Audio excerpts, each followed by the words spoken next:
பாரு கருத்தம்மா, என்கிட்ட வேலை பார்க்க போகும்போது கரெக்டா வேலை செய். இந்த அரட்டை அடிக்கிற வேலை எல்லாம் வேலை முடிஞ்சதுக்கு அப்புறம் வச்சுக்கோ. சரி.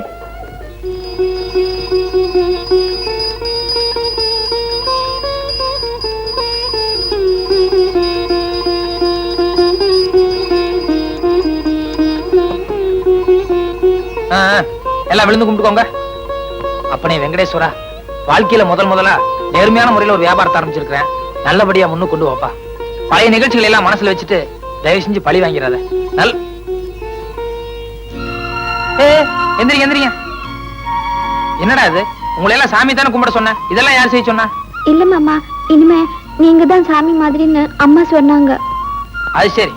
ஏங்க, குழந்தைகளுக்கு ஏதாவது நல்ல பழக்கம் சொல்லி கொடுக்க கூடாதா? தம்பி, திக்கற்ற உங்களுக்கு தெய்வம் தான் துணைன்னு சொல்லுவாங்க. அனாதையா இருந்த எங்க மேல எங்கிருந்தோ வந்த நீ இவ்வளவு பாசத்தை காட்டுறியே, அப்புறம் உன்ன தெய்வம்னு சொல்லாம வேற என்னப்பா சொல்றது? நீங்க ஒண்ணு, இறந்து போன உங்க தம்பி உயிரோடு இருந்தா உங்களுக்காக இதை கூடவா செய்ய மாட்டான்? அந்த மாதிரி நினைச்சுக்கோங்க. ஆமா, எங்க ஒரு டிக்கெட் குறையுது? ருக்குவ காணோம். ருக்கு, வியாபாரத்துக்காக முதல்ல வெளியூர் போறோம்ல, கொஞ்சம் வாசல் வரைக்கும் வந்து வழி அனுப்பக்கூடாதா? யோ, அதுக்கெல்லாம் இன்னும் கொஞ்சம் நாள் ஆகட்டும். முதல்ல போய் வியாபாரத்தை கவனி. தப்புதாங்க. நீங்களும் ராத்திரிக்கு வந்து எங்கிட்ட கொஞ்சம் வைங்கல்ல, அப்ப பேசிக்கிறேன். போயா.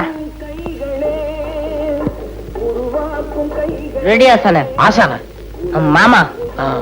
அப்ப நான் போயிட்டு வரேங்க. பார்த்து நிதானமா போ தம்பி. டாடா மாமா. டாடா மாமா. டாடா டாடா டாடா டாடா டாடா மாமா. ஏண்டா, எதிர்த்த வீட்டுல முறுக்கு வியாபாரம் நடக்குது, எப்படி நல்லா இருக்குமா?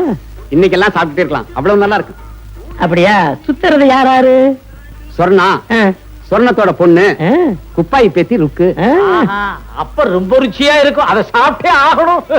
அப்போ நமக்கு போய் சாப்பிட வாங்கி கட்டுமா? நமக்கு இல்லடா, நான் சாப்பிடணும். நானும் சாப்பிடணும். காசு ஏது? சொர்ணம், என்ன சொர்ணம், உன் வீட்டு முறுக்கு ரொம்ப பக்குவமா இருக்குதுன்னு எல்லாரும் பேசிக்கிறாங்க. ஒரு 5-6 எடுத்துக்கிட்டு வா, நான் சாப்பிட்டு பாக்குறேன். என்ன யோசிக்கிற? காசு பணம் தர மாட்டேன்னா, மத்தவங்களை விட நான் அதிகமாவே தர்றேன். உன் கையால எடுத்துக்கிட்டு வா, அப்பதான் ருசி அதிகமா இருக்கும். ஏண்டா ஆறுமுகம், எதிர்த்த வீட்டுல ஒருத்தன் குழாயங்களாய் மாட்டிக்கிட்டு தெரியறானே, யார் அவன்? என்னமோ அக்கா தம்பின்னு சொல்லிக்கிறாங்க, ஆனா படுத்துக்கிறது வீட்டுக்குள்ளதான். ஒருவேளை வீட்டுக்குள்ளேயே வச்சிருந்து அப்புறம் மருமகனை ஆக்கிப்பா. மருமகன் ஆக்கிட்டு அப்புறம் வச்சுக்க கூடாதா? அட, படுத்துக்கிட்டு போத்தினாலும் சரி, போத்திக்கிட்டு படுத்தாலும் சரி, கணக்கு ஒண்ணுதானே.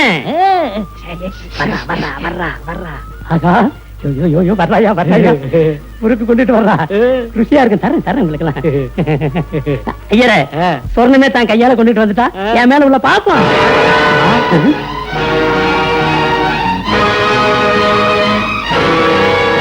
சொர்ணம், என்ன இது? பழைய செருப்பு. வாய முடியா? ஒரு பெரிய மனுஷனை காட்டுற மரியாதையாது? ஆமா, இப்ப அது தட்டுல இருக்கு. இன்னொரு வாட்டி என் வீட்டு வாசல வந்து வம்பு பண்ணா அது என் கைக்கு வரும். ஜாக்கிரதை. ஐயரே, நான் ஊருக்கு பெரிய மனுஷன்.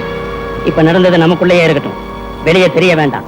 இத பாருங்க, என் கையில என்ன இருக்குன்னு கரெக்டா சொல்லிட்டீங்கன்னா நீங்க என்ன கேட்டாலும் வாங்கி தர்றேன். சொல்லுங்க பாக்கலாம். சாக்லேட் வாங்கிட்டு வந்திருக்கீங்க. தப்பு, நீ சொல்ற. எனக்கு சைக்கிள் வாங்கிட்டு வந்திருக்கீங்க. போடா முண்டா, சைக்கிள் கையில வச்சா கொண்டு வர முடியும்? மங்களா, நீ சொல்லு பாக்கலாம். எனக்கு ஜிமிக்கி வாங்கிட்டு வந்திருக்கீங்க. உனக்கு ரொம்ப ஆசைதான். நீங்க சொல்லுங்க. எனக்கு என்னப்பா தெரியும், அவங்களே கேளு. என்ன தெரியலையா? சஸ்பென்ஸா வச்சு போர் அடிக்காத மாமா, நாங்களே பாத்துக்கிறோம். விடுங்க, நானே சொல்றேன், விடுங்க. நீங்க எல்லாம் மெட்ராஸுக்கு போய் உங்க அப்பாவை பாக்குறதுக்காக ரயிலுக்கு டிக்கெட் எடுத்து வந்திருக்கேன். எனக்கு மாமா, எனக்கு மாமா, எனக்கு மாமா, எனக்கு மாமா, எனக்கு. இந்தாங்க, இது அவர் பாக்குறதுக்கான ஆர்டர். சாயங்காலம் 6 மணிக்கு ட்ரெயின். நீங்க குழந்தைங்க எல்லாம் போயிட்டு வந்துருங்க. அதென்ன தம்பி, எங்களை மட்டும் போக சொல்றேன். அவர் உன்னை பாக்கணும்னு எவ்வளவு ஆசையா துடிச்சிட்டு இருக்காரு. வாஸ்து தாங்க, ஆனா இந்த நேரத்துல நான் அவரை பார்த்தா எல்லாமே கெட்டுரும். காரியம் கெட்டு போயிடுமா? அதாவது இந்த மாசத்துல இருந்து வியாபார சீசன் ஆரம்பிக்குதுல்ல, அதனால நான் அங்கேயும் சுத்தி இருந்தோம்னா வியாபாரம் கட்டும். அதை சொல்ல வந்தேன். அது ஒண்ணும் பரவாயில்ல, ஃபேக்டரிக்கு 2 நாள் லீவ் போட்டு எல்லாரும் சேர்ந்தே போயிட்டு வருவோம். இத பாருங்க, இன்னொரு டிக்கெட் எடுக்கணும்னா ரொம்ப கஷ்டம். நீங்க குழந்தைங்க எல்லாம் போயிட்டு வாங்க. ஒண்ணு பேசாதீங்க. ட்ரெயின் சாயங்காலம் 6 மணிக்கு. நீங்க குழந்தைங்க எல்லாம் போறீங்க. ஒண்ணு பேசாதீங்க, பேசாம இருங்க.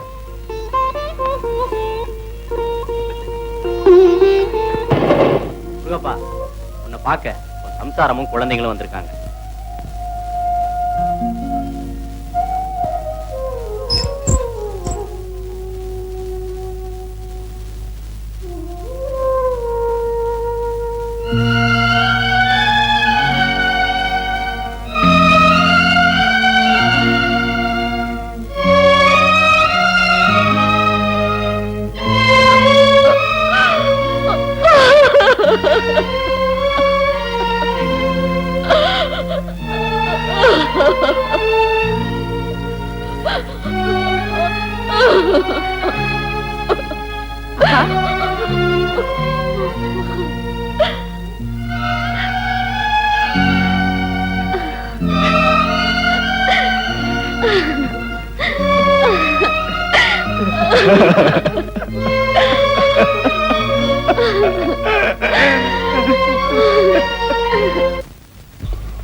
எங்கோடா அட வாப்பா எங்க ஆசையா 2 வார்த்தை பேசலாம்னா ஆளு கண்ணுக்கே கிடைக்க மாட்டேங்கிறியே.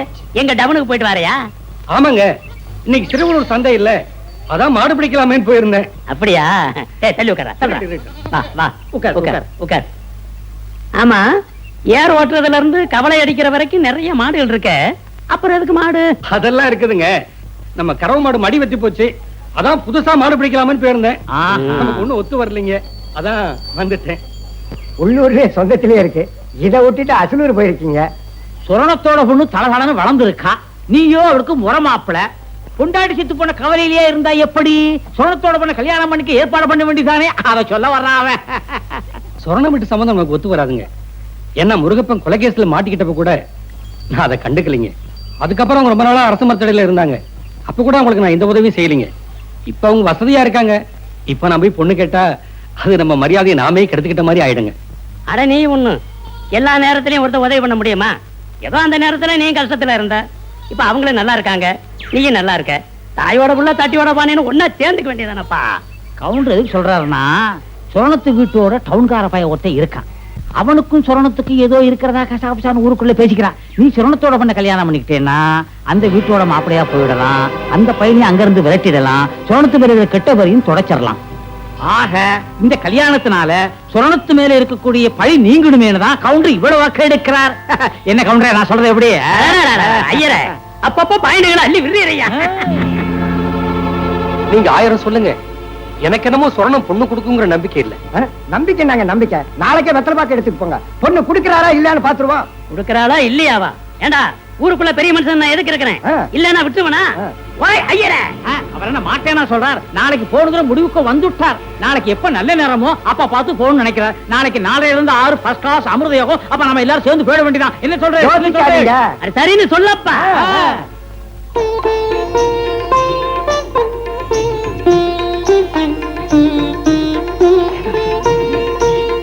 சொர்ணம், அத்தே, சொர்ணாத்தே, நமஸ்காரம். சௌக்கியமா இருக்கீங்களா அத்தே? இன்னைக்கு மங்களகரமான நாள், ஆனால நம்ம மங்களத்தை செங்கோட பரிசு போடணும்னு ஆசைப்பட்டாரு. நாங்க பெரிய மனுஷங்களாம் சேர்ந்து இதை வாங்கிட்டு வந்திருக்கோம். முருகப்பண்ண ஜெயிலுக்கு போய் நீங்க ஆதரவில்லாம கஷ்டப்படுறத நினைச்சு எங்க செங்கோடன ரொம்ப மனசு நொந்து போயிட்டாரு. இந்த குடும்பத்துக்கு ஏதாவது ஒரு நல்ல காரியம் செய்யணுமேன்னு ராப்பகலா என்கிட்ட ரோசனை கேட்டாரு. நான் தான் இந்த ரோசனைய சொன்னேன். அப்பன் ஜெயிலுக்கு போறதுனால அடுத்தவன் பொண்ணுக்கு பரிசம் போட தயக்கப்படுவான். அப்படியே போட முன் வந்தாலும் எக்கு தப்பா சீர்கப்பான். இதையெல்லாம் யோசிச்சுட்டான் நம்ம செங்கோட பொண்ணை கட்டிக்கிறதா முடிவெடுத்துட்டாரு.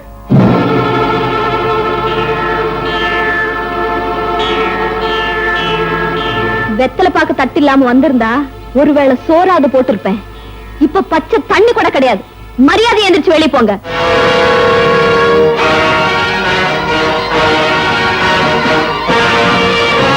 வெளியே போ சொன்னேன், காதுல விழல.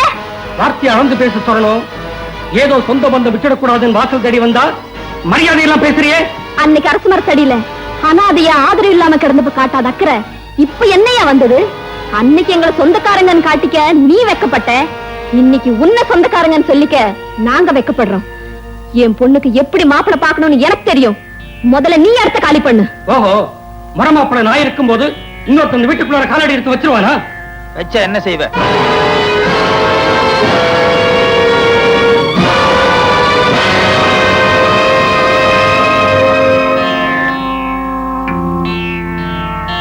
இன்னும் 2 மாசத்துல ஒரு நல்ல மாப்பிள்ளையா பார்த்து இதே வீட்டு வாசல்ல கல்யாணத்தை நடத்துறேன். உனக்கும் பத்திரிக்கை அனுப்புறேன். வந்து என்ன செய்ய முடியுமோ செய். நீ யாரும் அதெல்லாம் கேட்கறதுக்கு? இத பார், பாடா போடான்னு உன்ன மாதிரிலாம் எனக்கு வாயில பேச தெரியாது. மரியாதையை வெளியே போ. என்னடா பாத்துக்கிட்டு இருக்கீங்க? இவனை பிடிச்சி அடிச்ச ரோட்ல விட்டுருடா. என்னடா அது பரிசம் போட போனானுங்க, ரொம்ப நேரம் ஆச்சு. ஒருவேளை கல்யாணத்தை முடிச்சிட்டு வர்றானுங்களோ? ஒரு தகவலும் தெரியலையே.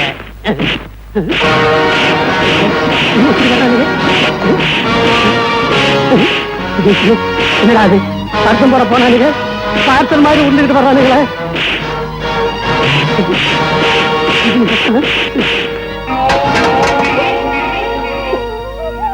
என்னங்க நீங்க பொறுக்கி பசங்க அவங்க ஏதோ பேசினாங்கன்னா அதுக்காக நீங்க வேதனைப்பட்டு இருக்கீங்க? அது இல்ல தம்பி, நாம முடங்க பாயில்லைங்கிறதுக்காக சடங்க நிறுத்திட முடியுமா? என் புருஷன் வர்ற வரைக்கும் பொண்ணோட கல்யாணத்தை தள்ளி போட்டோம்னா 4 பேரோட பழிப்பாவத்துக்கு ஆளாயிடுவோம். அத நினைச்சுதான் போ வேதனைப்படுறேன்.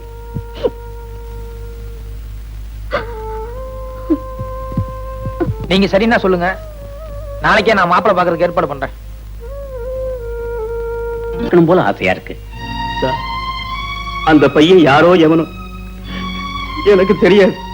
ஆனா அவன் என் குடும்பத்துக்கு தெய்வ மாதிரி.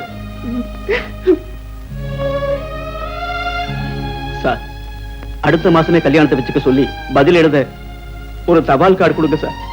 கொடுக்கறேன். உன் பொண்ணு கல்யாணத்தை பார்க்க உனக்கு ஆசை இல்லையா? சார், நான் கல்யாணத்துக்கு போக முடியுமா? முடியும்பா. இந்த மாதிரி ஒரு சில முக்கியமான காரியங்களுக்கு யாராவது ஒரு பெரிய மனுஷன் ஜாமீன் கொடுத்தா பரவல்ல விடுவாங்க. நான் வேணா உனக்காக உன் வக்கீலுக்கு ஒரு லெட்டர் எழுதி போடுறேன். அவர் கண்டிப்பா ஏதாவது ஒரு ஏற்பாடு பண்ணுவார்.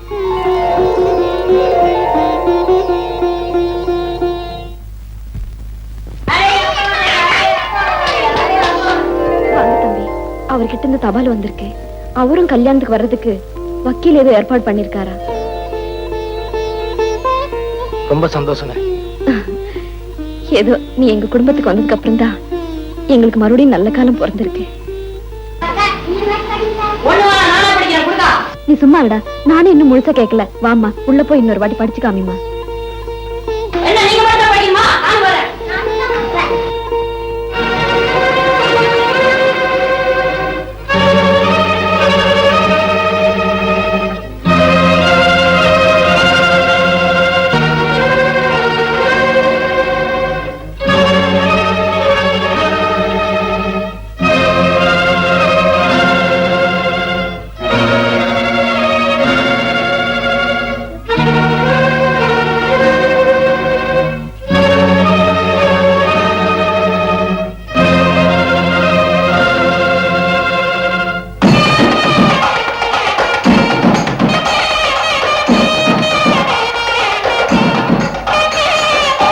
முகூர்த்தத்துக்கு நாழி எடுத்து ஆரம்பிக்கலாமோ? ஒரு 10 நிமிஷம் இருங்க சாமி, பொண்ணோட அப்பா வந்துட்டு.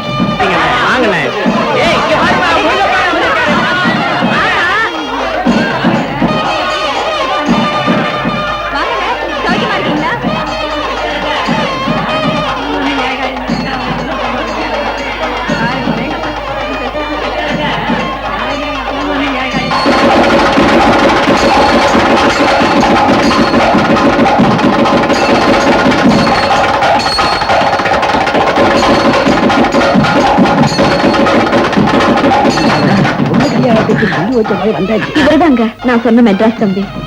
இத்தனை நாளா நம்ம குடும்பத்துக்கு தெய்வம் மாதிரி ஆதரவா இருந்தது இவர்தான். ஆமா முருகப்பா, அனாத மாதிரி வீதியில கிடந்த உன் குடும்பம் இன்னைக்கு இந்த அளவுக்கு வசந்து இருக்குதுன்னா அதுக்கு இந்த தம்பி தான் காரணம். இங்க இவன் யோகியதை என்னங்கிறது மட்டும்தான் உங்களுக்கு தெரியும். ஆனா இவன் பூர்வீகத்தை நான் சொல்றேன். காசுக்காக ஆசைப்பட்டு பொய் சாட்சி சொல்லி என்னை ஜெயிலுக்கு அனுப்பின அயோக்கியனே இவன்.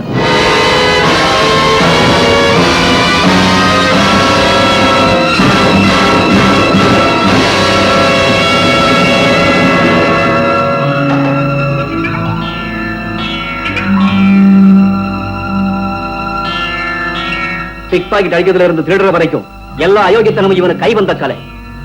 ஏதோ ஒரு பெரிய தப்புக்கு திட்டம் போட்டுதான் இந்த ஊருக்குள்ள யோகியமாறு நடிச்சுக்கிட்டு இருக்கிறான். ஏப்பா, இவர் சொல்றதெல்லாம் உண்மைதானா?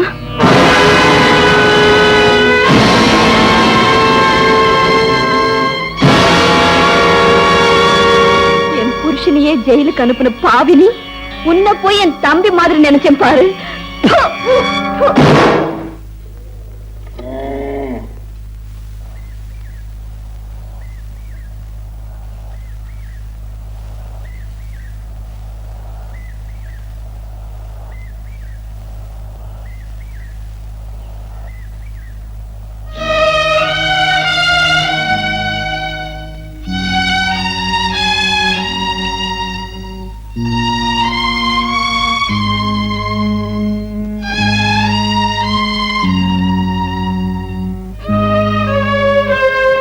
நட வீட்டுக்கு போலாம். உன்னதாயா போலாம். இந்த பாரியா, ஒவ்வொரு மனுஷனுக்கு கெட்ட நேரங்கிறது இன்னொரு மனுஷன் மூலமா தான் வரும். முருகப்பன் ஜெயிலுக்கு போனங்கிறது அந்த ஆள் தலையெழுத்து. அது உன் மூலமா வந்திருக்கு. அதுக்கு நீ என்ன பண்ண முடியும்? இது ஒரு சாதாரண விஷயம். இதுக்காக சொந்த தம்பிங்கிறது உண்மையை மறைச்சிட்டு ஊரை விட்டு போனோங்கிறியே. முருகப்பன் ஜெயிலுக்கு அனுப்பிச்சது ஒண்ணுதான் நீ செஞ்ச தப்பு. ஆனா அதுக்கு பதில் நீ அந்த குடும்பத்துக்கு எவ்வளவு நல்லது செஞ்சிருக்க. நியாயமா சொல்ல போனா முருகப்பன் இருந்திருந்தா கூட இந்த குடும்பம் இவ்வளவு வசதிக்கு வந்திருக்காது. காசு பணத்தை மட்டும்தான் என்னால சம்பாதிச்சு கொடுக்க முடிஞ்சது. ஆனா அந்த குடும்பத்தோட கௌரவத்தை என்னால காப்பாற்ற முடியலையே. ஊர்ல இருக்கிற ஒவ்வொருத்தரும் அந்த குடும்பத்தை பார்த்து கொலகார குடும்பம்னு சொல்லும் போது எங்க அக்கா மனசு எவ்வளவு வேதனைப்படுதுன்னு எனக்கு நல்லா தெரியும். அதுக்கு காரணம் நான் தானே. யோ, ஊர்ல 1000 பேர் 1000 விதமா பேசுவாங்க. அதெல்லாம் நீ காதுல போட்டு கூடாது. பேசாம வீட்டுக்கு நட. சொர்ணாக்கா கிட்ட நானே நடந்த உண்மையெல்லாம் சொல்றேன். நிச்சயமா அவங்க உன்னை மன்னிச்சு சந்தோஷமா ஏத்துப்பாங்க. இல்ல ருக்கு, அந்த குடும்பத்துல இருக்கிற ஒவ்வொருத்தரும் என் மேல எவ்வளவு உயர்வான அபிப்பிராயம் வச்சிருக்காங்கன்னு எனக்கு நல்லா தெரியும். நாளைக்கு முருகப்ப திரும்பி வந்து நான் யாரு என்னங்கிற உண்மை தெரிஞ்சதுன்னா நிச்சயமா அந்த குடும்பத்துல இருக்கிற ஒரு சின்ன குழந்தை கூட என் முகத்துல காரி தூப்போம். அப்படி ஒரு அவமானம் வர்றதை விட இப்ப இருக்கிற நல்ல பேரோடவே நான் பிரிஞ்சு போறதுதான் நல்லது. இந்த உண்மையை உங்ககிட்ட கூட சொல்லக்கூடாதுன்னு தான் நான் நினைச்சேன். ஆனா உன்னை ஏமாத்திட்டு போக எனக்கு மனசு வரல. இனி நீ என் கூட வர்றதும் வராதும் உன்னோட விருப்பம். தயவு செஞ்சு அவசரப்பட்டு. இல்ல ருக்கு, நான் ஊரை விட்டு போறதா முடிவு பண்ணிட்டேன். நீ என் கூட வர்றையா இல்லையான்னு தான் நான் தெரிஞ்சுக்கணும். நாம இப்பவே ஊரு விட்டு போனா மங்களத்தோட கல்யாணம் நிச்சயமா நின்னு போயிடும். கல்யாணத்துக்கு தான் முருகப்பன் வராரு. கல்யாணத்துக்கு முதல் நாள் ராத்திரியே நாம ஊரு விட்டு போயிடலாம்.